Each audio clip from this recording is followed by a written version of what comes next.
Welcome to the Worthy House, where we offer reality focused writings on a variety of topics, often on history, politics, and, in general, on human flourishing in a post liberal future.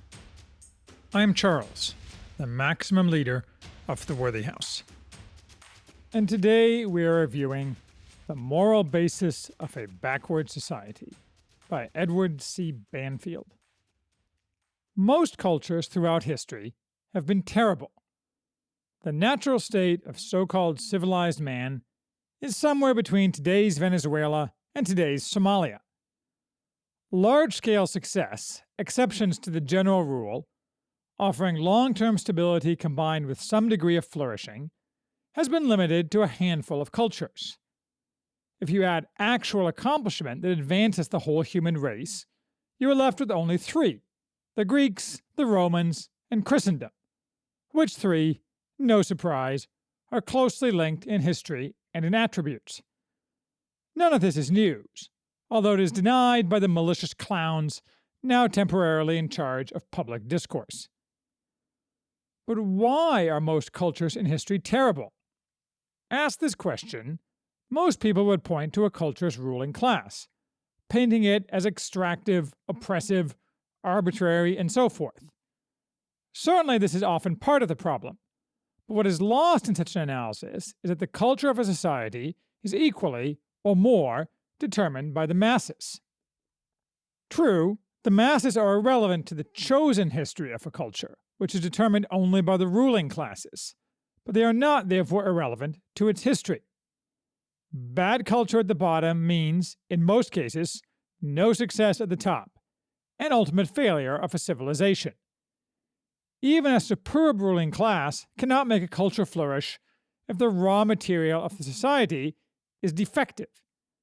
This book, Edward Banfield's The Moral Basis of a Backward Society, illustrates this principle in microcosm in 1950s Italy. Banfield was an American political scientist. He began his career as a New Deal functionary, but actual experience of government helping made him skeptical that funneling cash to the poor actually improved their lives, and he turned to academic analysis of the culture of poverty. In the past month, his most famous work, The Unheavenly City, The Nature and Future of Our Urban Crisis, has received new interest. That 1970 book attacked Great Society policies as failures, analyzed the differences between urban classes, and became part of the underpinning of broken windows policing. Banfield made his reputation earlier, however, with this 1958 book, studying not America, but the culture of a small southern Italian village.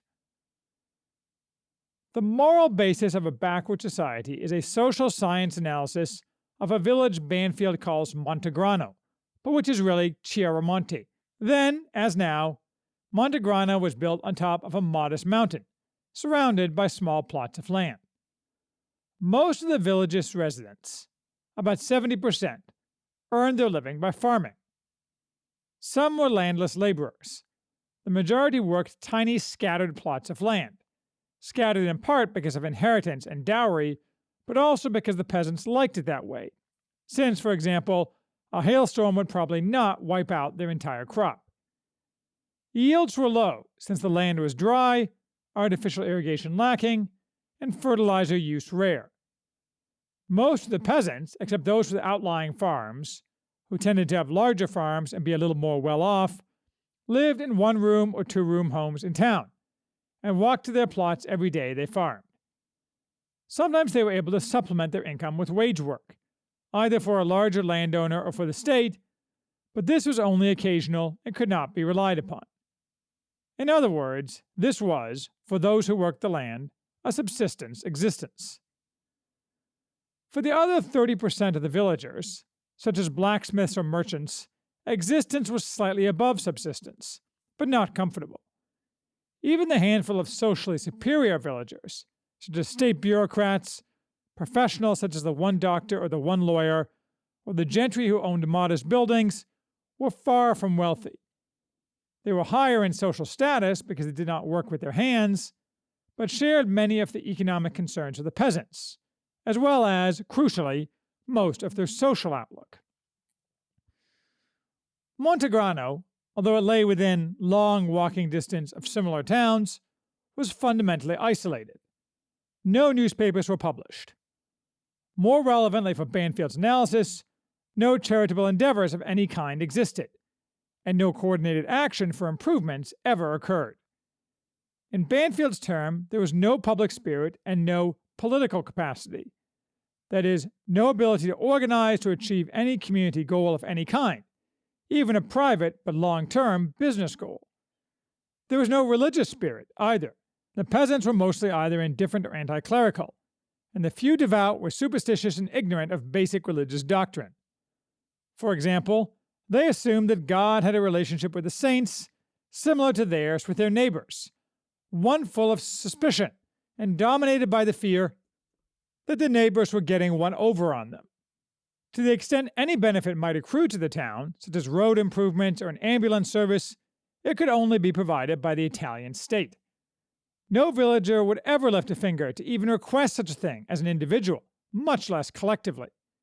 If some benefit arrived, it arrived in the same way as rain, unexpected and not tied to any effort of the villagers. Banfield documented the perspectives of the villagers using a variety of social science tools, such as surveys and tests that asked villagers to make up a story when shown a picture card or a blank card, the thematic apperception test. The results were pretty horrifying. In short, he discovered that with no exceptions, the villagers cared for nobody at all outside the nuclear family, and their time horizon was limited to the immediate future. Coupled with this was a constant bone-deep pessimism and fear, both of losing social status and of losing the necessities of life and thereby becoming a beggar. Banfield concluded the obvious. The villagers lacked political capacity because their culture made it impossible. Why was it this way, given that the end result for the people was much worse than if some collective action could have been undertaken? Banfield attempted to answer this question, but first listed usual explanations for the incapacities that plagued Montegrano, rejecting them as inadequate, and only then offering and supporting his alternative explanation. Yes, the people were desperately poor, but they had plenty of time, vast amounts of time, given the modest demands of their farming, that they could have devoted to collective action. Instead, they chose to loaf. Yes, the people were uneducated, but they were neither stupid nor ignorant, and usually gave thoughtful answers to any abstract question. And as Banfield pointed out, men and women on the American frontier were just as uneducated, yet their capacity for self-government and mutual aid was nevertheless extraordinarily great. Yes, the classes were divided, but there was no class antagonism to speak of, nor antagonism toward the state, so that could not explain political incapacity. Yes, the lower classes were fatalistic, but they were perfectly able to make decisions and take action when they deemed it necessary. Banfield's alternative explanation, rejecting the usual explanations, was that the culture of the villagers embodied what he called amoral familialism, a term he invented. By this, he meant their social decision-making criterion was to maximize short-term benefit to the nuclear family, that included only mother, father, and children, while ignoring long-term benefits and costs and any impact outside the nuclear family, including to the extended family. The result was that all the peasants were, in Banfield's account, existentially miserable. This was not merely because they were always on the edge of disaster. Such precariousness is common in many cultures.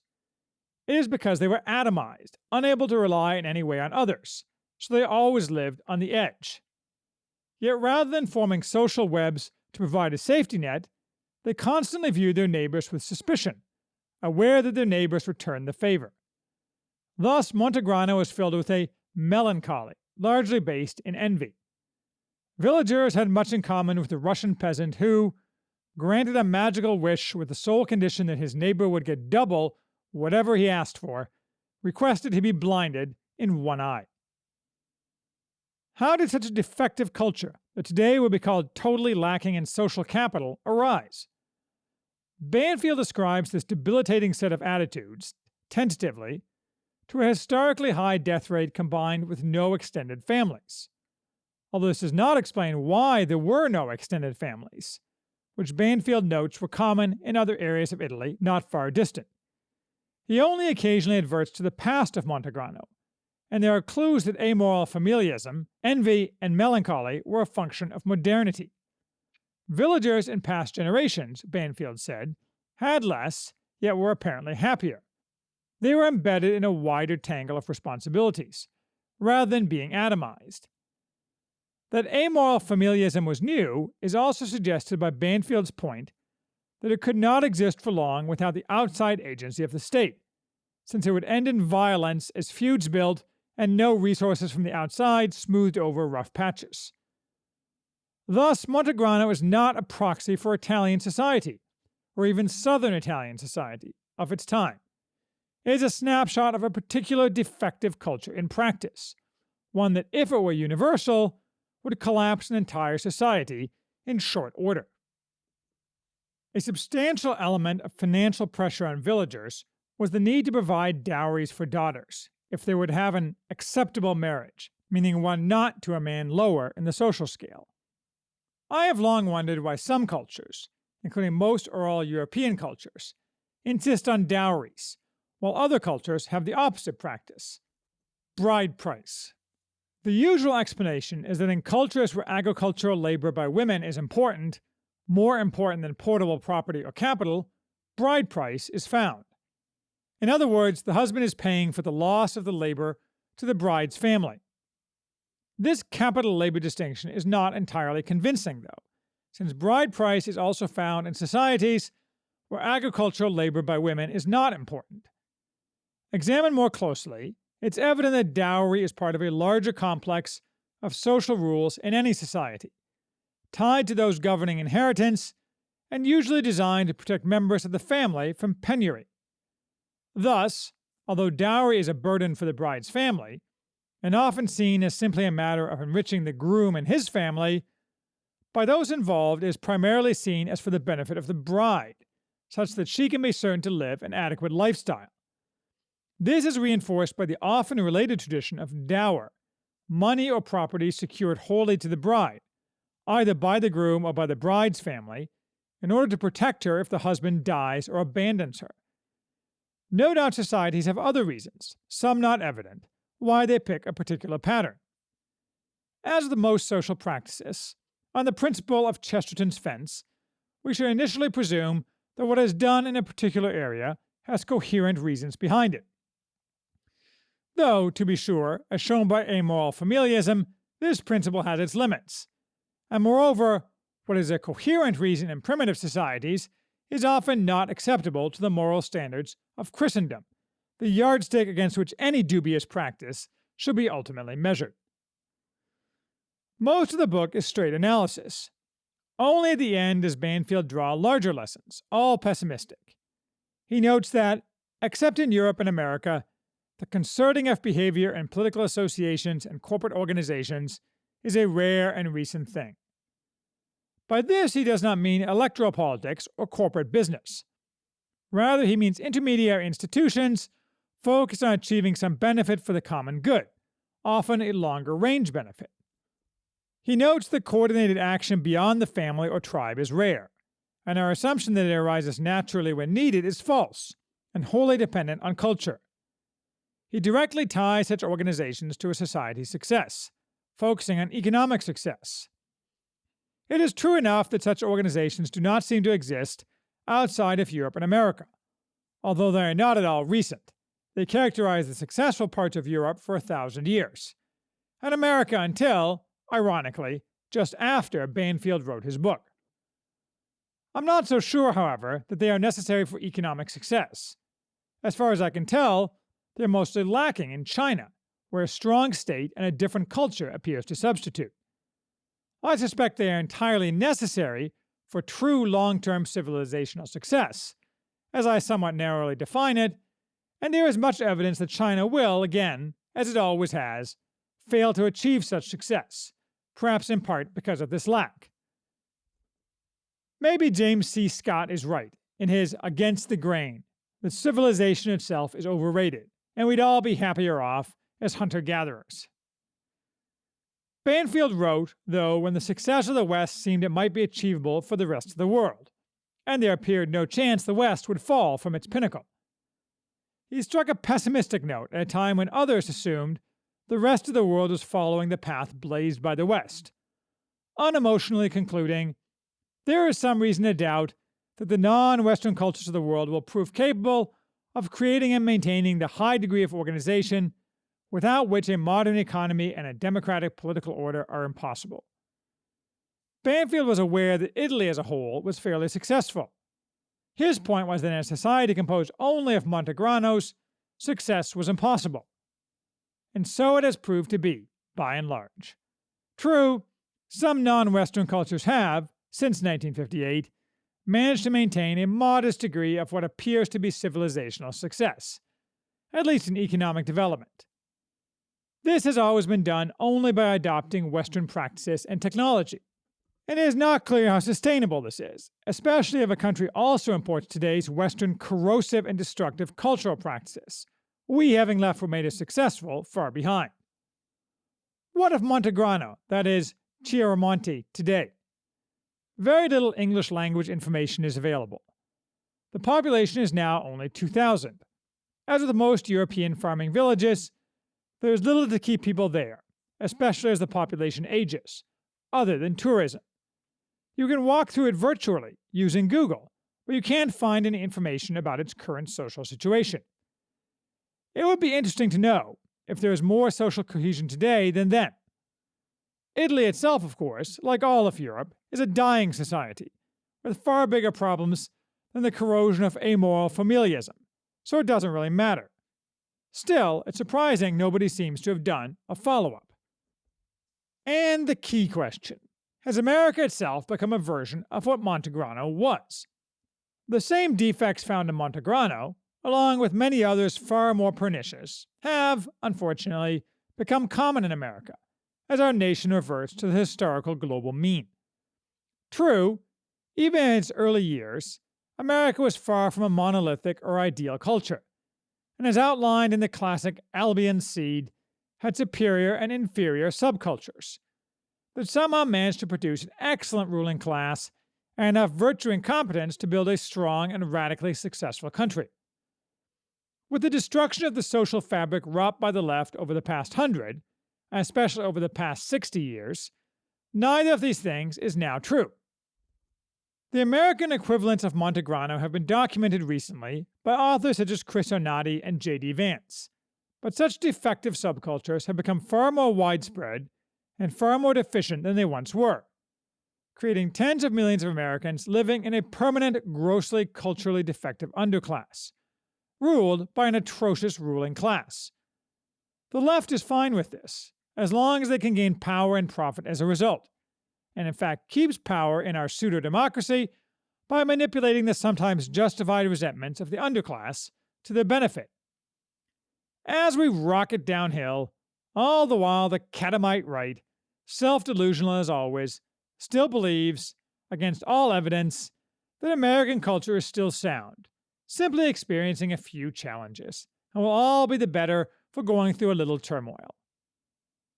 It is thus hopeless to hope for a return of the old strong American culture. Or so it seems on our screens, whence now comes all information. Perhaps this is mostly an illusion, though. Perhaps what our screens offer is mere gaslighting propaganda, with the aim of demoralizing the virtuous among us so they can be easily steamrolled into the mass graves the left always prepares for its enemies. This is the question of the hour, or of the millennium, and on it, everything turns. One thing we know: there exist, as there always have in the West, pockets, perhaps giant pockets, where the old culture that made America successful still soldiers onward. Their inhabitants are gagged and bound by the poisonous lords of this present age, but they chafe and seethe. How many are they? Are they willing and able to decisively act in their interests, especially if granted, for the first time in 100 years or more, a leader who can and will actually reify their cherished wishes? If not, our future is Montegrano, writ larger and nastier. If yes, we'll find the way out by going through. Which it is, we are likely to find out soon. Or, as the memes say, which way, Western man?